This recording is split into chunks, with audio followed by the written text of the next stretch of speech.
Sir Naresh గారు, మీరు ఇప్పుడు ఈ సంవత్సరం ఈ 2 సంవత్సరాల నుంచి వాడుతున్నారు కదా, దిగుబడి ఎంతవరకు వస్తుంది సార్? పోయినసారి 3 సంవత్సరాల లోపలే ఉన్నాం సార్ మేము. 2.5 సంవత్సరాలు ఉన్నాము.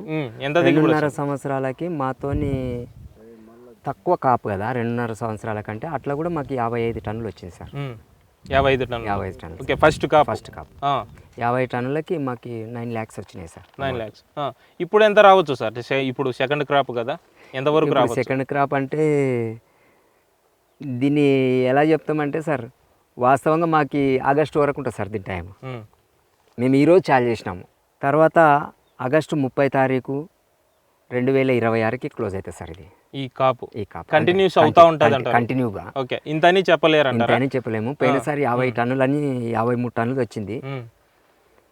మేమేమి రైతులకు కానీ ఇంకోరు కానీ మొత్తం టోటల్గా 100 టన్నులు అనుకున్నాం సార్, మొత్తం టోటల్గా.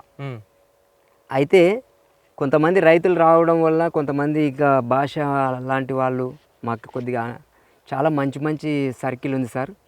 ఆ సర్కిల్ వాళ్ళు 60-70 టన్నులు ఈ కాపుకే వస్తాయి అని అంటుండ్రు ఇప్పుడు ఉన్న కాపుకి.